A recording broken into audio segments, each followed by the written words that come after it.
Hello people. अपने लोग इस वीडियो के अंदर स्टार्ट करने वाले हैं सिख स्टेट के बारे में। और अपने लोग जानेंगे कि किस तरीके से जो सिख स्टेट था वो इंडिपेंडेंट रूलर के अंडर आया।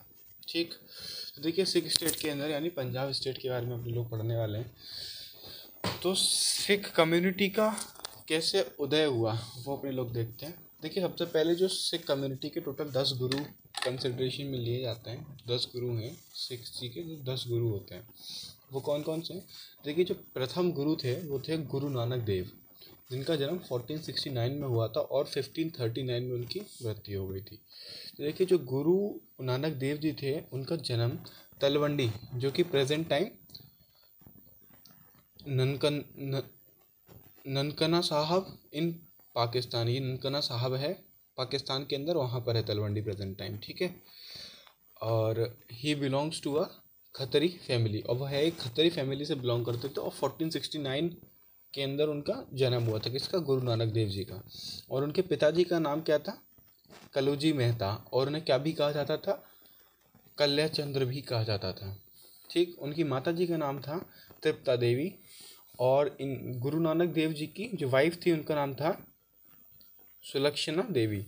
सुलक्षणा देवी इनकी वाइफ का नाम था, माता जी का नाम तृप्ता देवी, और पिताजी का नाम कलौजी मेहता या फिर कल्याचंद्र। And he started the system of लंगर।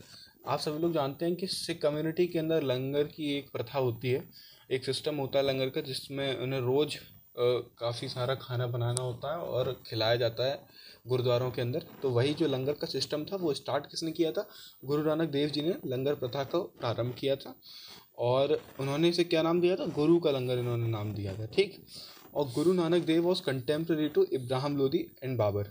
इब्राहिम लोदी और बाबर के कंटेम्प्रेरी थे कौन, गुरु नानक देव जी, समकालीन थे। ठीक, he declare his successor to his disciple लहना।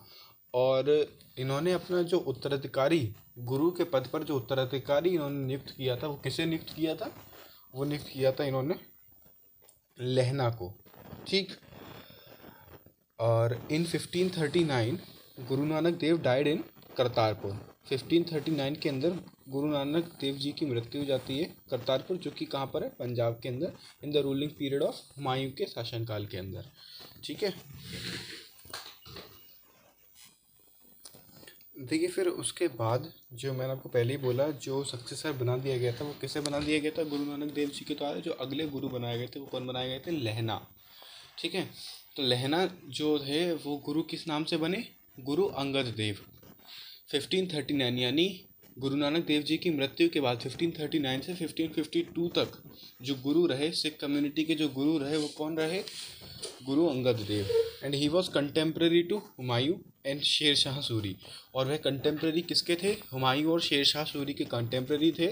And his original name was लहना। मैंने आपको पहले ही बोला लहना उनका ओरिजिनल नेम था, और वह गुरु अंगद देव के नाम से गुरु बने थे। ठीक है, and he made the system of गुरु का लंगर रेगुलर। देखिए इन्होंने गुरु का लंगर को स्टार्ट कराया था, इन्होंने एक आइडिया दिया था गुरु के लंगर को स्टार्ट करने का। ठीक है, और इन्होंने इसे रेगुलर कहा था कि भाई प्रतिदिन इसे स्टार्ट करना है। ठीक, गुरु अंगद देव इन्वेंटेड गुरुमुखी स्क्रिप्ट। जो आज की समय में जो पंजाबी भाषा है उस पंजाबी भाषा का आविष्कार कह सकते हैं किसने किया था, गुरु अंगद देव जी द्वारा किया गया था। ठीक, गुरु अंगद देव जी ने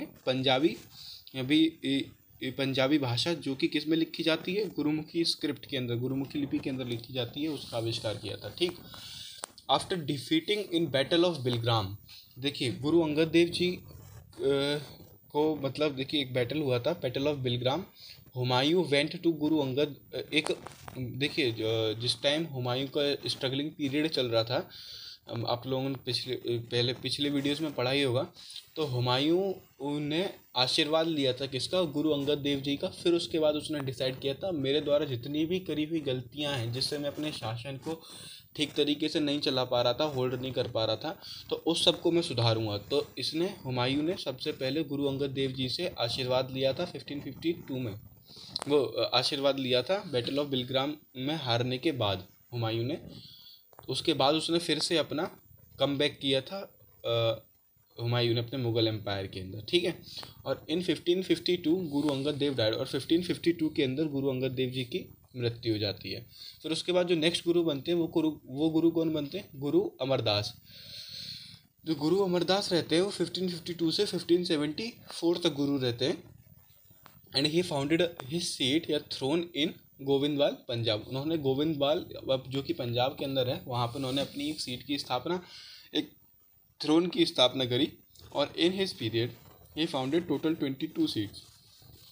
और अपने पीरियड के अंदर, अपने शासनकाल के अंदर इन्होंने टोटल 22 सीट्स की स्थापना करी थी। And he was contemporary to Akbar, और वह अकबर के समकालीन थे। और Mughal emperor Akbar came Goindwal to meet Guru Amardas.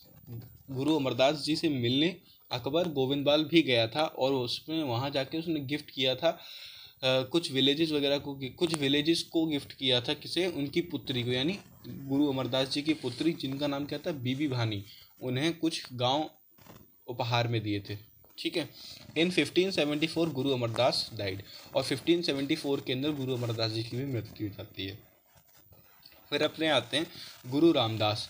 गुरु रामदास जी के बारे में पढ़ते हुए, he was disciple as well as son in law of Guru Amardas. जो ये गुरु अमरदास जी थे ये इनके सन भी थे, मतलब गुरु रामदास जो थे वो गुरु अमरदास जी के सन थे और उनके डिसाइपल भी थे, यानी अनुयायी भी थे। ठीक। तो गुरु Ramdas was a friend of Jalaluddin Akbar. ठीक। गुरु रामदास जो थे वह अकबर के मित्र थे। और in 1577 Akbar gifted 500 bigha land to Guru Ramdas. देखिए गुरु रामदास और अकबर एक दूसरे घनिष्ठ मित्र भी थे। ठीक है। तो अकबर ने गुरु रामदास जी को करीब 500 बीघा ज़मीन दी थी। जिस जगह पे आज अमृतसर बसा हुआ है उस जगह पर उसे पहले किस नाम से जाना जा रहा था? रामदास नगर नाम से जाना जाता था। यानी एक सिटी फाउंड करी थी गिफ्टेड ज़मीन पे, जो कि त्योहार उपहार में मिली हुई जो ज़मीन थी अकबर के द्वारा, जो 500 बीघा ज़मीन गुरु रामदास जी को उपहार में दी गई थी, उस ज़मीन के ऊपर रामदास यानी गुरु रामदास जी द्वारा एक सिटी की स्थापना करी गई थी, एक सिटी फाउंड करी गई थी। इसका नाम क्या था? रामदास नगर। और इसी रामदास नगर को प्रेजेंट डे में क्या कहा जाता है? अमृतसर कहा जाता है। और इसी रामदास नगर के अंदर एक गुरुद्वारा बनवाया गया था जिसका नाम क्या था? उस वक्त पर उसे हरमंदिर साहिब कहा जाता था। गुरुद्वारा हरमंदिर साहिब वॉज बिल्ट, और जो आज प्रेजेंट टाइम पे क्या है? गोल्डन टेम्पल के नाम से जाना जाता है। ठीक है। इन 1581, ठीक 1581 गुरु रामदास डाइड इन 1581 एंड वो सक्सीडेड बाय हिज थर्ड सन। अब देखिए गुरु रामदास जी की मृत्यु 1581 में हो जाती है और उन्हें सक्सीड कौन करता है? उनके तृतीय पुत्र उन्हें सक्सीड करते हैं। ठीक। अब आते हैं गुरु अर्जुन देव। तो जो गुरु अर्जुन देव थे वो तृतीय पुत्र थे किसके? गुरु रामदास जी के।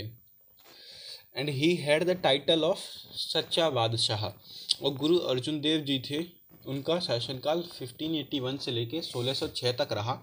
और he has the title of सच्चा बादशाह। उनके पास जो टाइटल था वो किसका था? सच्चा बादशाह का टाइटल था।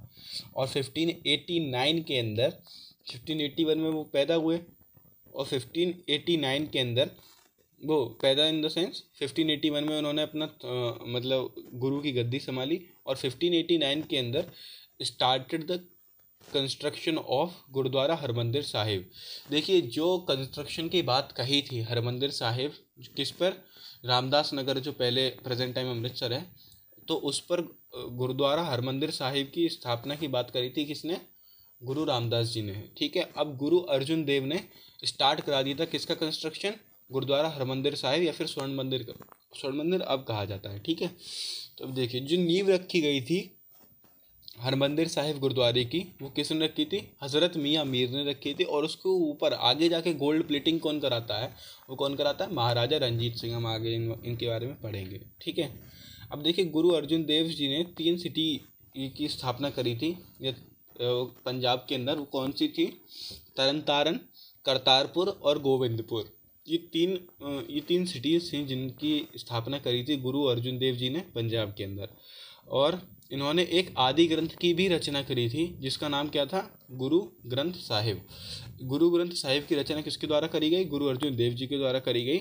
और इसके अंदर क्या है? गुरु ग्रंथ साहिब के अंदर 5 सिख गुरु के बारे में और 18 हिंदू संतों के बारे में, उनके द्वारा दी गई अच्छी अच्छी सीखों के बारे में लिखा गया है। ठीक है। तो 5 जो सिख गुरु थे वो कौन कौन थे? इनसे पहले जितने भी गुरु रहे, यानी मतलब ये और इनसे पहले जितने भी गुरु रहे, देखिए गुरु नानक देव प्रथम गुरु, गुरु अंगद देव द्वितीय, गुरु अमरदास तृतीय और गुरु रामदास चौथे और गुरु अर्जुन देव पाँचवीं। तो इन्होंने 5 सिख गुरु की इनके बारे में लिखा हुआ है, उनकी जो टीचिंग्स थी वो लिखी हुई हैं, और 18 हिंदू संतों के बारे में इन्होंने लिखा हुआ है, जिसमें आदि ग्रंथ जो है वो है गुरु ग्रंथ साहिब के अंदर।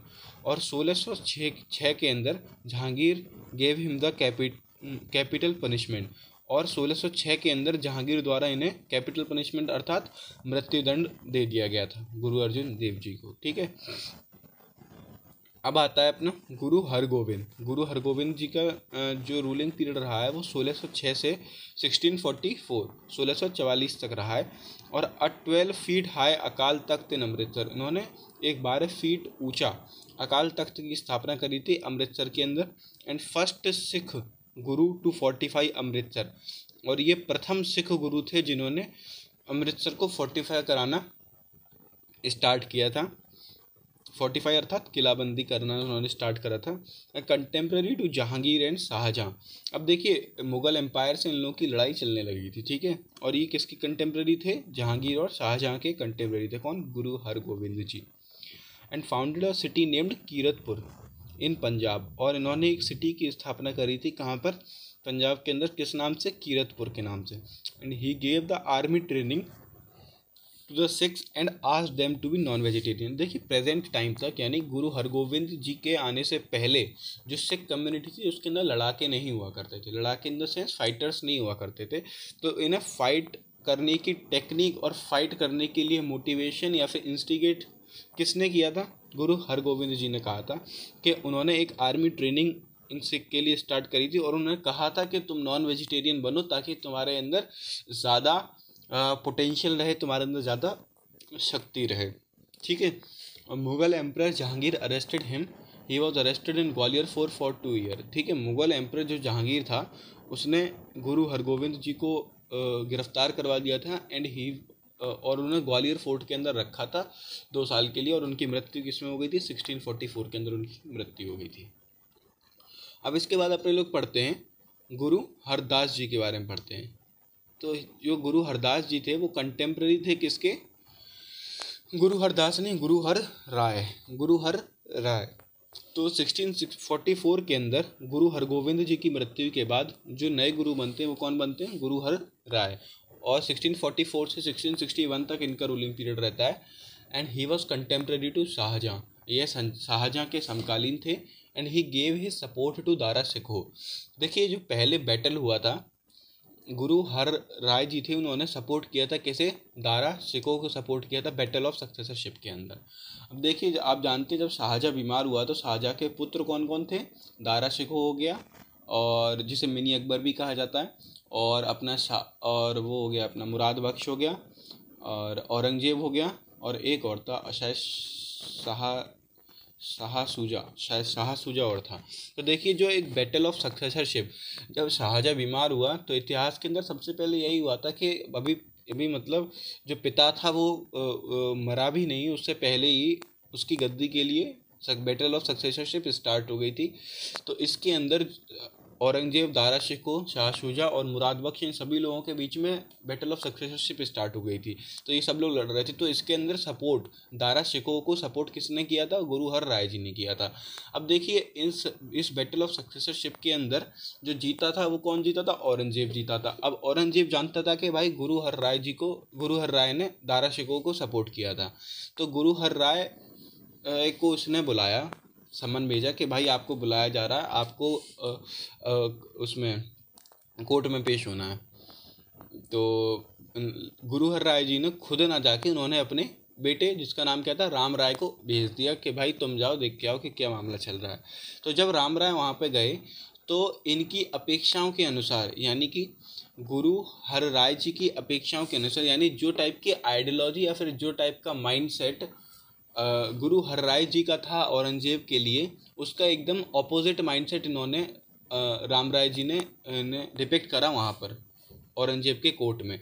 इन्होंने औरंगजेब की काफ़ी ज़्यादा चापलूसी करी, उनकी काफ़ी ज़्यादा तारीफ़ करी, और एक तरीके से उन्हें बहुत ही ज़्यादा महान प्रतीत कराया। लेकिन गुरु हरराय जी इतना उन्हें कंसिडरेशन में लेते नहीं थे। औरंगजेब की और गुरु हरराय जी की थोड़ी बनती नहीं थी, आप ये समझ लीजिए। ठीक है, तब मतलब अगर बनती होती तो फिर वह दारा शिकोह को सपोर्ट ना करके सीधा औरंगजेब को सपोर्ट करते, सीधी बात है। तो बस मेन बात ये थी, जब राम राय वहाँ पर गए तो उन्होंने उनकी बहुत तारीफ़ करी और एक तरीके से काफ़ी ज़्यादा उन्हें मतलब काफ़ी ज़्यादा चापलूसी करी उनकी, जो कि उन्हें पसंद नहीं आया। किसे पसंद नहीं आया? गुरु हरराय जी को पसंद नहीं आया। और उसी दिन गुरु हरराय जी ने यह डिसाइड कर लिया कि भाई मैं राम राय को तो अपना नेक्स्ट सक्सेसर नहीं बनाऊंगा, नेक्स्ट गुरु जो होगा वो राम राय तो बिल्कुल नहीं बनेगा।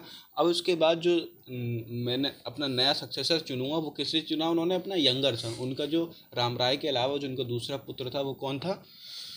गुरु हरि कृष्ण। हालांकि जब ये गुरु बने थे तो मात्र 8 साल के ही थे गुरु हरि कृष्ण, लेकिन इन्होंने राम राय को मतलब गुरु हर राय जी ने राम राय को सक्सेसर ना बना के गुरु हरि कृष्ण को सक्सेसर चुना था। ठीक है, अब देखिए जो गुरु हरि कृष्ण जी का जो रूलिंग पीरियड रहता है 1661 से 1664 तक ही रहता है, मात्र 3-4 साल समझ लीजिए।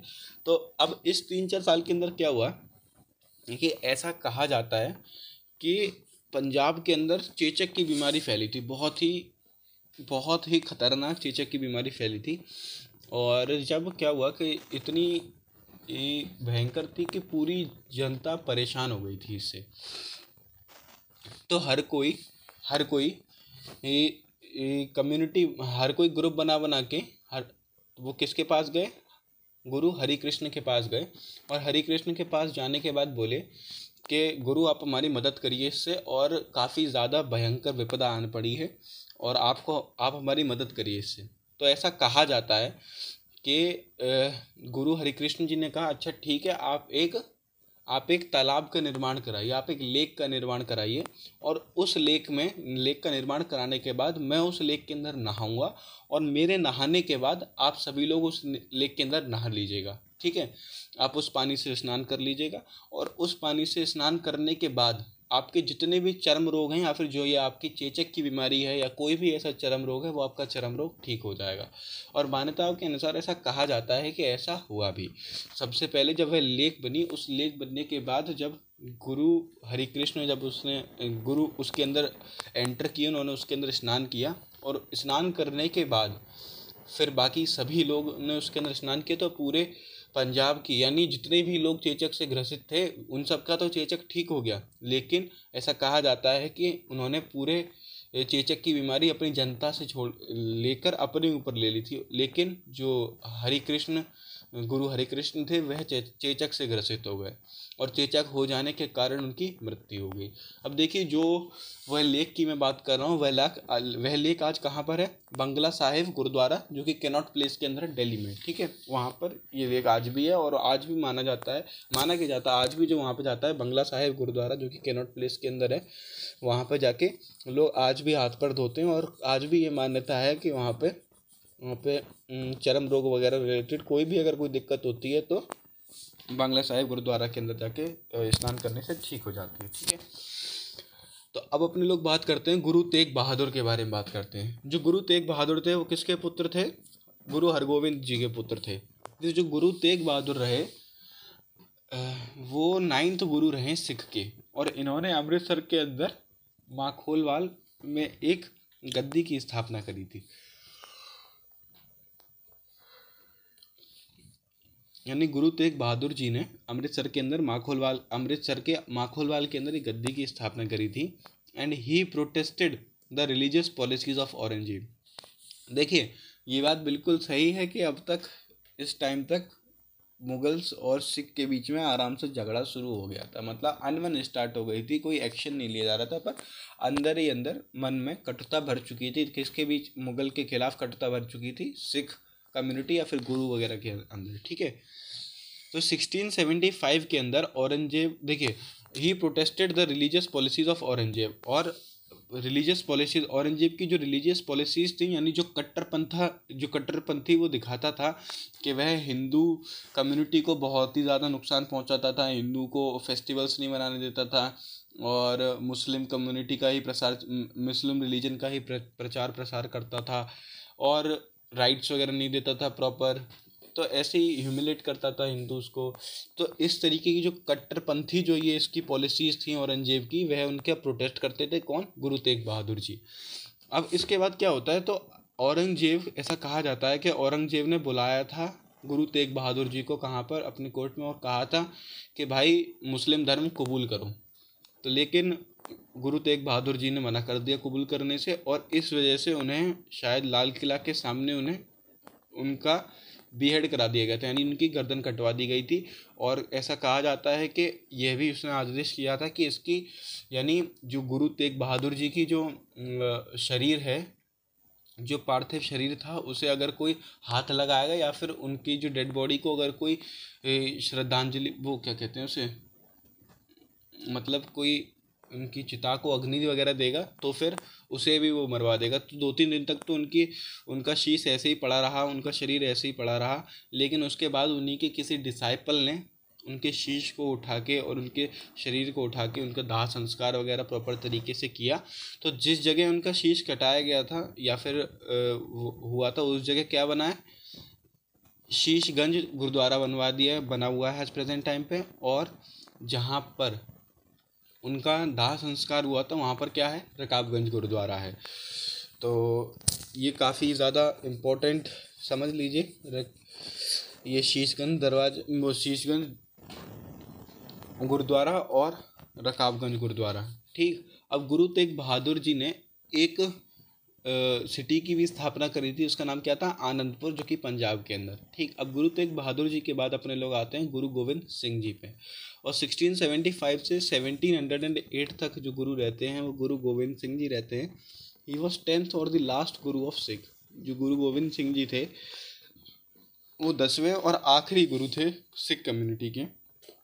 ही वॉज बोर्न इन पटना और बिहार, जो कि बिहार के अंदर है। तो इस जगह पर भी एक गुरुद्वारा बनाया गया, उसका नाम नहीं पता मेरे को, लेकिन जहाँ पर ये पैदा हुए हैं वहाँ पर पटना के अंदर वहाँ पर एक गुरुद्वारा बनवाया गया।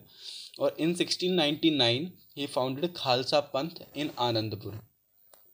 गुरु गोविंद सिंह जी ने खालसा पंथ की स्थापना करी थी आनंदपुर के अंदर। यानी अब देखिए, खालसा पंथ और सिख कम्युनिटी अब एक तरीके से, यानी सिख कम्युनिटी को कंसिडरेशन में जो लेकर आया वो कौन थे, गुरु गोविंद सिंह जी थे।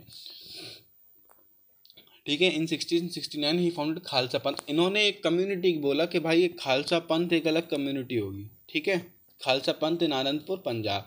And he started a new festival named Pahul. इन्होंने पाहुल नाम का एक नया त्यौहार स्टार्ट कराया। And he founded a city in Himachal Pradesh named Paonta. ठीक, इन्होंने एक सिटी की भी स्थापना करी थी पोंटा नाम की, कहाँ पर, हिमाचल प्रदेश के अंदर।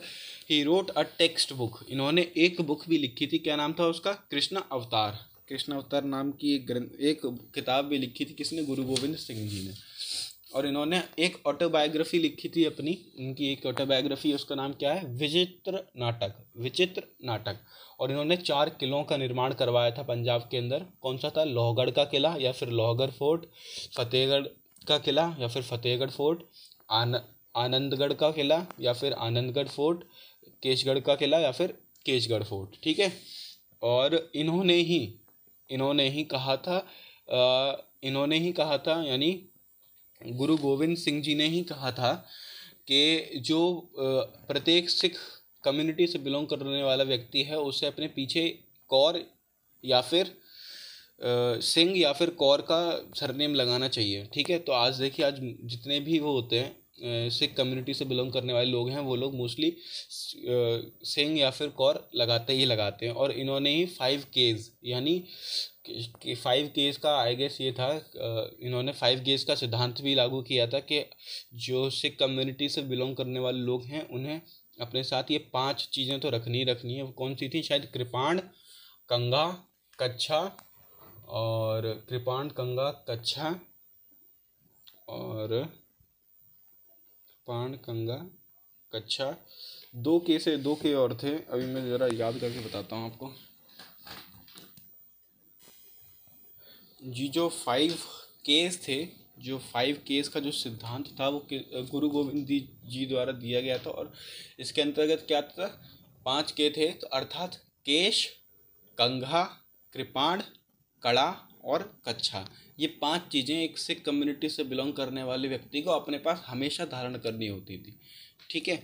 अब इसके बाद जब देखिए आप जानते ही हैं कि गोविंद जी आखिरी गुरु थे, यानी 10वें गुरु थे, वही आखिरी गुरु थे। तो in 1708 Guru Gobind Singh was killed by Azim Khan, और 1708 के अंदर एक व्यक्ति था अजीम खान, उसके द्वारा गुरु गोविंद जी की हत्या कर दी गई।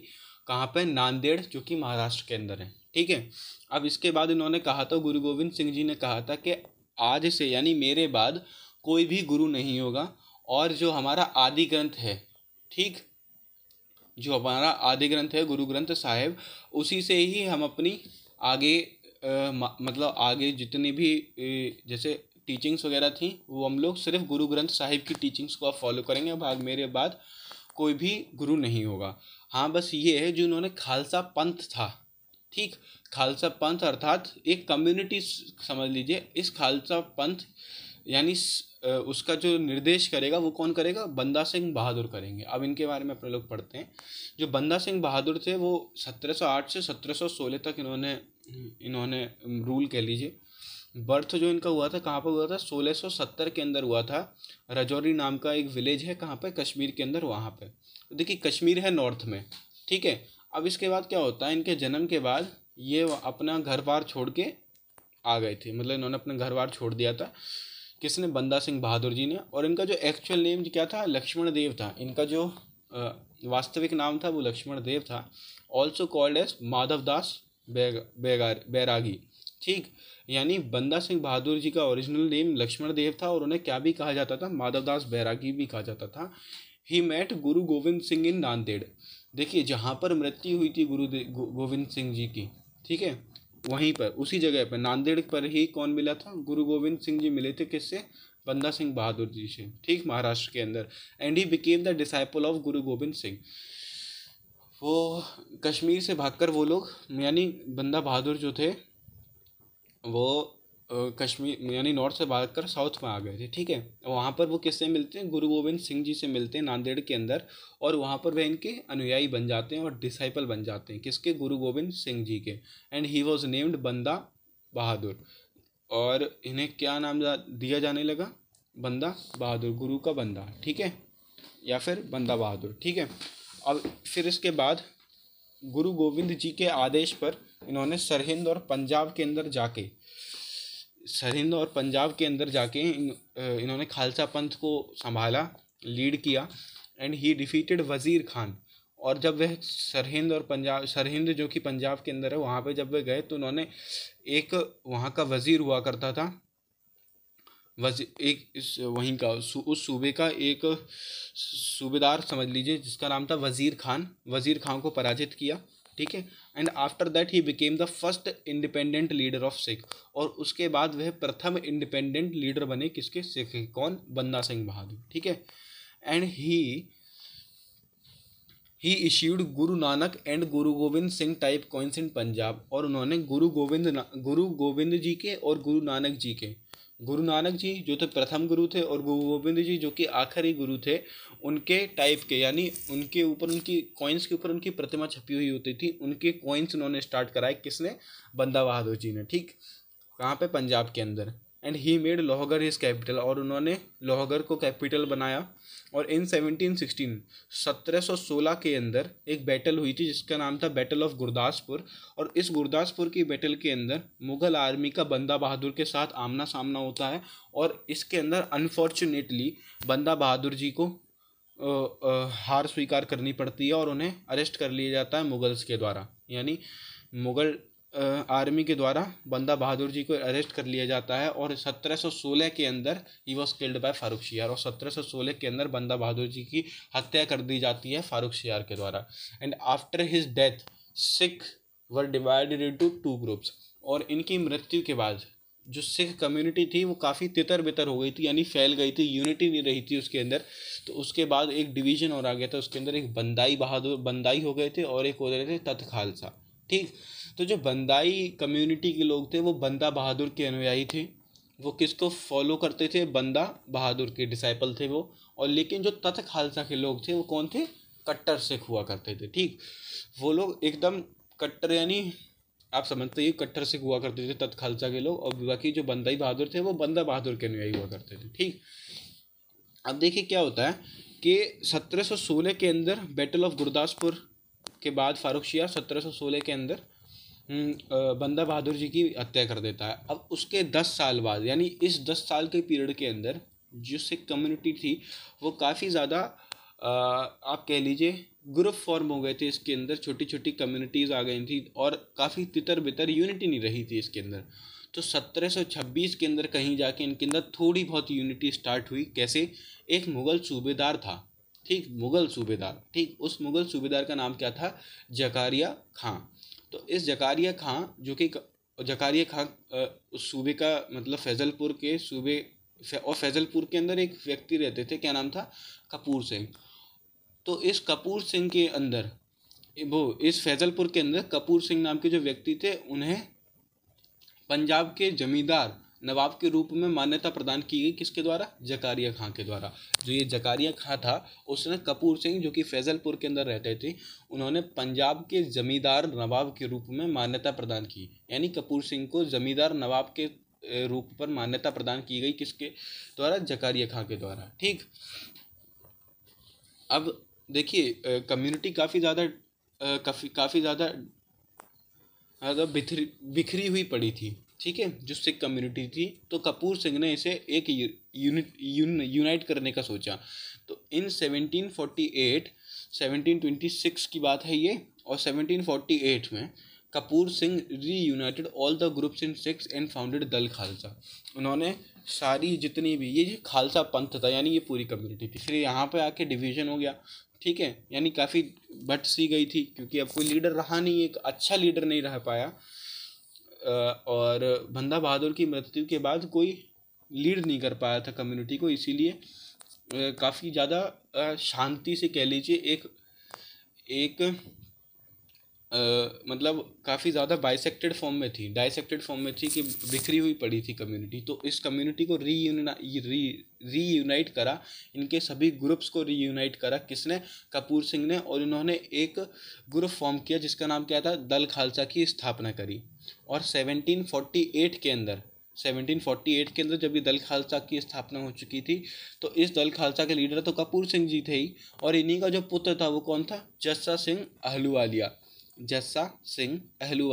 जस्सा सिंह अहलूवालिया ने ही क्या करा?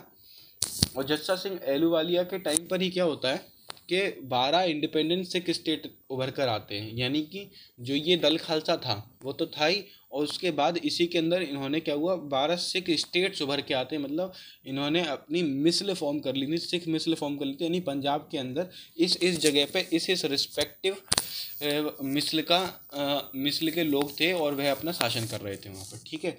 और 1763 से 1773 के बीच में जो 12 इंडिपेंडेंट सिख स्टेट्स की स्थापना हुई थी, यानी 12 स्वतंत्र सिख राज्यों की स्थापना हुई थी, उन्हें क्या कहा जाता है? सिख मिसल कहा जाता है।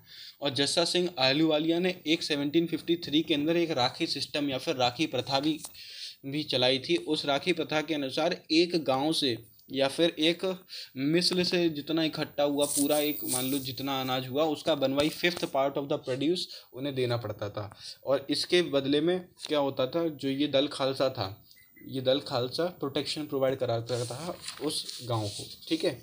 अब जो 12 मिसलें थी उनके बारे में अपने लोग जानते हैं। देखिए भंगी मिसल थी वो छज्जा सिंह ने स्थापना करी थी। आलूवालिया मिसल जस्सा सिंह ने। रामगढ़िया मिसल नंद सिंह सहनिया ने करी थी। और नकई मिसल हरि सिंह जी ने स्थापना की थी। कन्हैया मिसल जय सिंह जी ने स्थापना की थी।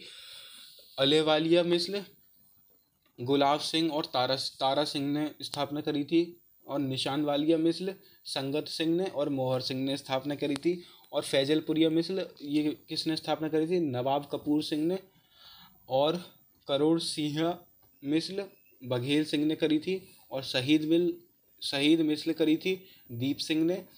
और फूलकिया मिसल करी थी पटियाला और नाभा एवं जींद के सरदारों द्वारा। जींद कहाँ पर? प्रेजेंट टाइम हरियाणा के अंदर है, ठीक है। तो जो ये था पटियाला, नाभा एवं जींद के सरदारों द्वारा स्थापना करी गई थी फुलकिया मिसल की। और जो सुकरचकिया मिस्र थी, सबसे इम्पोर्टेंट सुकरचकिया मिस्र कही जाती है। सुकरचकिया मिस्र की जो स्थापना करी थी वो चड़त सिंह ने। हाँ, जो कहाँ पर मतलब रहते थे, इनकी मिस्र मतलब एक सूबा समझ लीजिए, जैसे अपने लोग सूबा समझ रहे थे उसमें मुगल एम्पायर के अंदर, वैसे ही एक मिस्र समझ लीजिए। सिख के अंदर मिस्र होती थी, तो एक मिस्र के अंदर सबका एक हेड होगा और उनका एक एरिया होगा। तो इन सबके एरिया भी थे, वो मैंने लिखे नहीं क्योंकि वो ज़्यादा डेप्थ में हो जाता, तो इसीलिए तो जो इनका जो इम्पोर्टेंट डिश सुकरचकिया मिस्र, उसका जो संस्थापक थे वो कौन थे, चड़त सिंह। और उनका जो एरिया था वो कौन सा था, गुजरावाला पंजाब, यानी पंजाब, पंजाब के अंदर गुजरावाला नाम की एक जगह के अंदर सुकरचकिया मिस्र रूल कर रही थी। ठीक है, अब देखिए जो चड़त सिंह थे, अब आगे हम लोग पढ़ते हैं इस मिस्र से, यानी सुकरचकिया मिस्र से ही चड़त सिंह बिलोंग करते थे। ठीक है, अब महाराजा रंजीत सिंह, जिनका शासनकाल 1780 से लेके 1839 तक रहा है, तो इन सुकरचकिया मिस्र से चड़त सिंह बिलोंग करते थे। ठीक है, मैंने आपको बोला चड़त सिंह संस्थापक है। चड़त सिंह वो succeeded by his son Mahasingh. Charat Singh ji के जो पुत्र थे, जिन्होंने जो उनके उत्तराधिकारी बने, यानी चड़त सिंह जी के जो उत्तराधिकारी था वो कौन था, महासिंह। और महासिंह का जो उत्तराधिकारी बने वो कौन थे, महाराजा रंजीत सिंह। चड़त सिंह के बाद महासिंह, महासिंह के बाद महाराजा रंजीत सिंह। महाराजा रंजीत सिंह काफ़ी ज़्यादा कुशल शासक थे और इन्होंने पंजाब स्टेट को एक इंडिपेंडेंट रूलर बने पंजाब स्टेट के, और इस तरीके से एक पंजाब स्टेट इंडिपेंडेंट रूल के अंदर आया था। ठीक है, किसके अंडर, महाराजा रंजीत सिंह के इंडिपेंडेंट रूल के अंदर आया था, first independent ruler of Punjab state. ठीक है, अब आप आगे अपने लोग पढ़ेंगे, अगले वीडियो में अपने लोग पढ़ेंगे ये जो एंग्लो वॉर हुए थे ना, एंग्लो सिख वॉर जो हुए थे, तो इसके बारे में अपने लोग पढ़ेंगे कि कैसे कैसे क्या क्या हुआ था सिख स्टेट के साथ। ठीक, थैंक यू।